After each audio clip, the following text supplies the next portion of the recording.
मेहनत का इजहार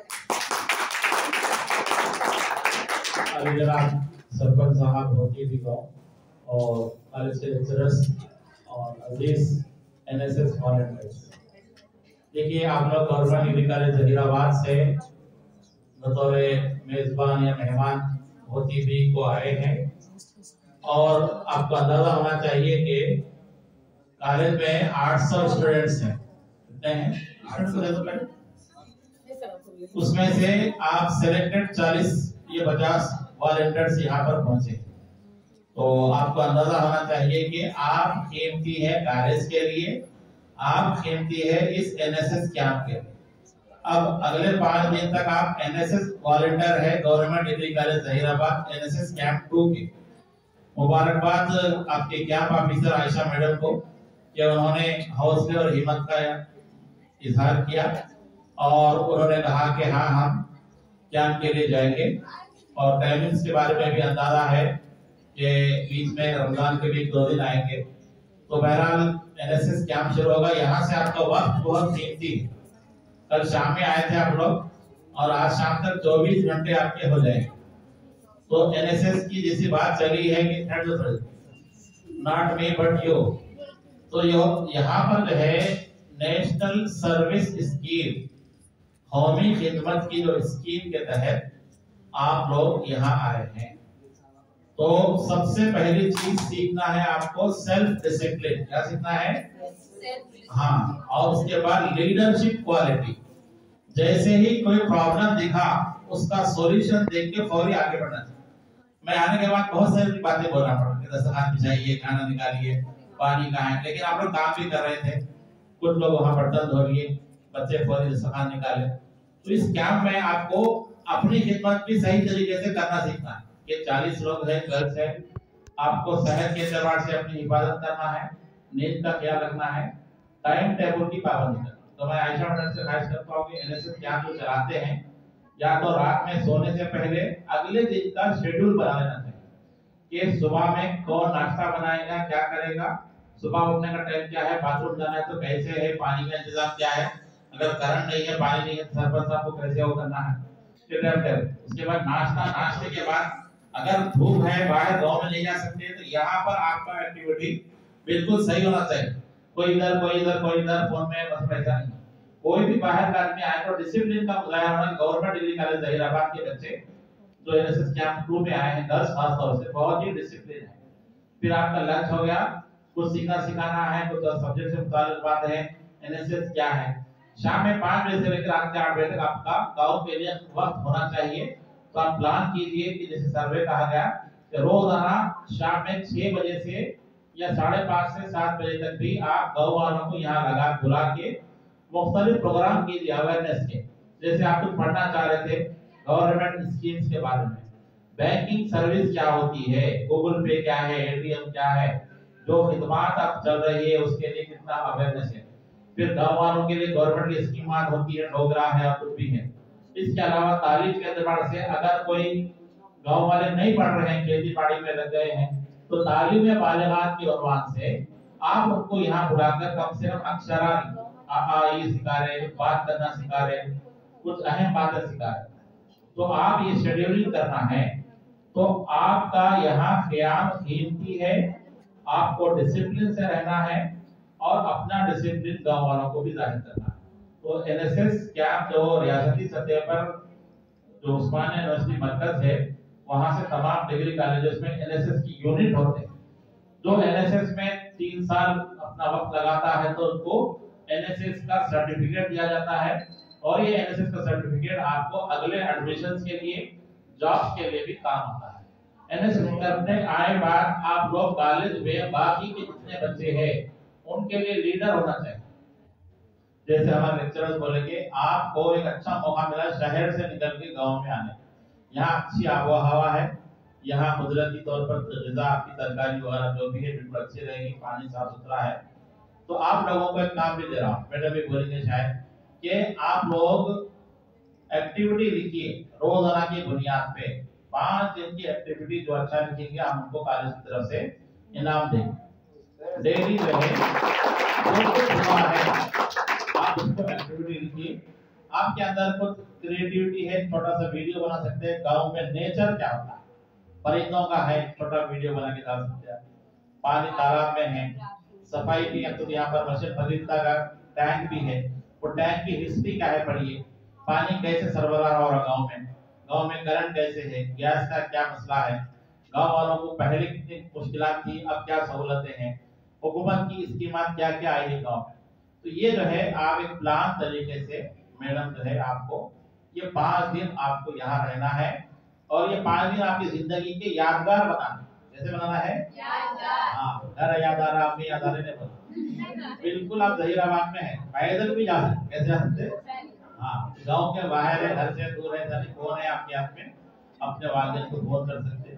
तो बहरहाल ये एनएसएस कैंप में आप लोग आए, आपको मुबारकबाद, और एक दूसरे का हौसला बढ़ाइए, और जो है यहाँ रहने की कोशिश कीजिए। रमजान आ रहे तो रमजान के टाइम टेबल के एतबार से अपना वक्त गुजारना है, और कुछ भी रहा तो मैडम हमको भी इतला कीजिए, डेली लेक्चर आपके साथ आएंगे और आपको जो है आपके साथ वक्त गुजारेंगे। मैं सरपंच साहब से ख्वाहिश करूंगा कि कल भी जैसे करंट का मसला रहा तो आपने आगे बढ़ के जो है बच्चों की करंट की सहूलत फराहम की, आपका बहुत शुक्रिया।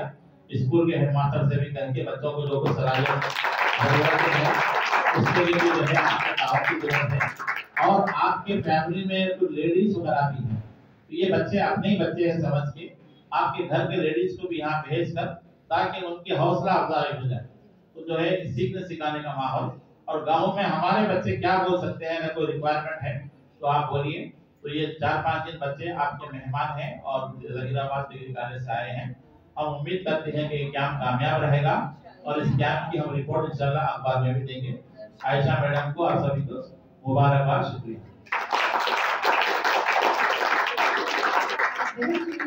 इंशाल्लाह आप जैसा बता रहे थे वैसा ही होगा। हम लोग एक दिन पहले प्लानिंग कर लेंगे, सुबह से लेकर शाम तक की एक्टिविटीज क्या है, किसकी जिम्मेदारियां क्या क्या हैं, और खाने का कुकिंग की जिम्मेदारी अलग दे दी है और क्लीनिंग की जिम्मेदारी अलग दे दी है, अलग अलग डिवाइड कर दिया बच्चों को।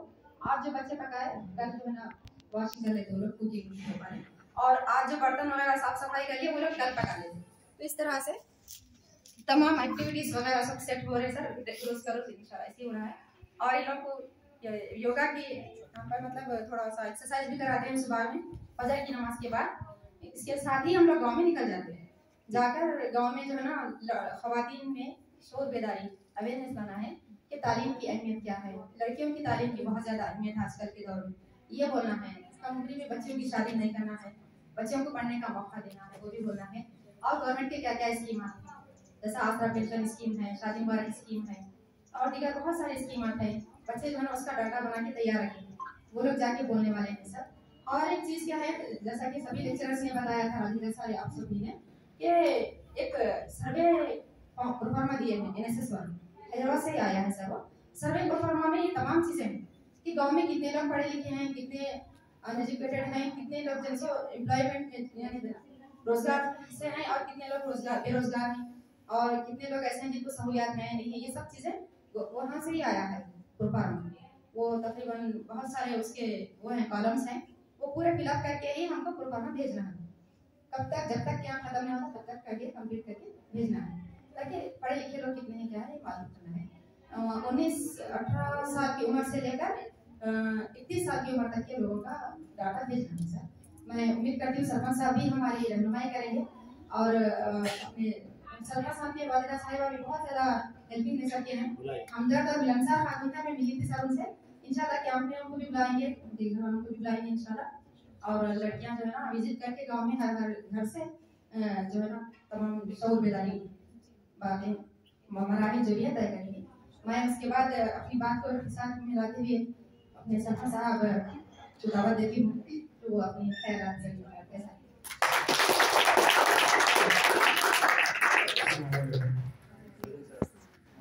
आयशा मैडम का और प्रिंसिपल साहब का तहे दिल से शुक्रिया करता हूँ कि हमारे गांव को सेलेक्ट करने के लिए।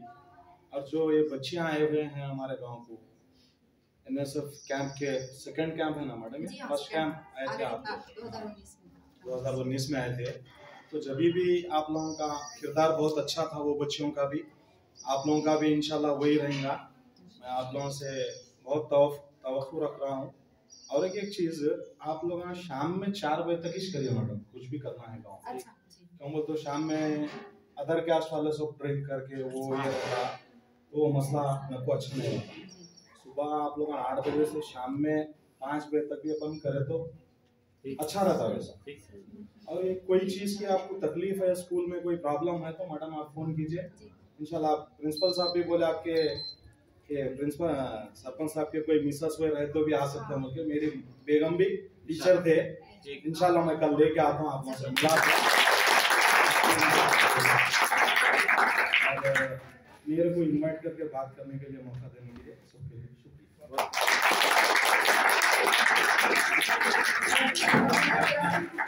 जो भी मसला है हम सबको फोन करें तो फौरन लोग जो है ना रजामंदी और काम के लिए मतलब हाजिरी जो है ना इलेक्ट्रिशियन कोई भी जाए और खुद आए पर्सनली। बेहद शुक्रिया सर आपका, आपने इससे पहले भी बहुत अच्छा कि आपने मदद की थी, तावन किया था सर। इस बार भी हम उम्मीद करते हैं सर, बेहद शुक्रिया। इंशाल्लाह सुबह में रमजान भी है ना, सुबह में ही हम ऐसे से काम मिलेंगे, शाम में अदा करते हैं। क्या कैसा चल रहा क्या है बोलो, तुम्हारी तरफ से शुक्रिया अदा करो। ये प्रोग्राम जारी रहेगा। बदर मैडम आपसे बात करेंगे, हम अगर जाना चाहते हैं। अस्सलाम वालेकुम वरहमतुल्लाहि वबरकातुहू। शहर शिल्प तशरीफ फरमा प्रिंसिपल साहब एंड वाइस प्रिंसिपल साहब, हमारे गांव के सरपंच साहब, स्टेट नहीं है असातिज़ा साहिबान और हमारे आयशा मैडम, अस्सलाम वालेकुम वरहमतुल्लाहि वबरकातुहू। वालेकुम अस्सलाम। जैसा कि आप जानते हैं कि कल से हम लोग बहुत ज्यादा मेहनत कर रहे हैं और इस कैंप को कामयाब बनाने की पूरी से पूरी कोशिश कर रहे हैं। जिस तरह मैं इस गांव का हूं, इंशाल्लाह मैं आप लोगों का साथ दूंगा और आपके साथ ही हमारे गांव को और ज्यादा खुशहाल और सेहतमंद बनाने की कोशिश करूंगा। और इसके साथ मैं गवर्नमेंट डिग्री कॉलेज प्रिंसिपल साहब और आयशा मैडम और हमारे गाँव के सरपंच साहब का शुक्र अदा करता हूँ कि हमको यहाँ पर गांव में रहने के लिए फैसिलिटीज और बहुत ज्यादा रहनुमाई कर रहे हैं। इतना कहते हुए अपनी जगह चला लो, हम लोग बता जाते हैं आपके साथ 6:30 तक बात करते हैं। हाँ तो थोड़ा सा आप आए ना, आप थोड़ा 1 आधा घंटा गुजार के आइए, हम लोग निकलते जरा, आप 1 आधा घंटा ऑटो मिलके निकलने का टाइम लगेगा।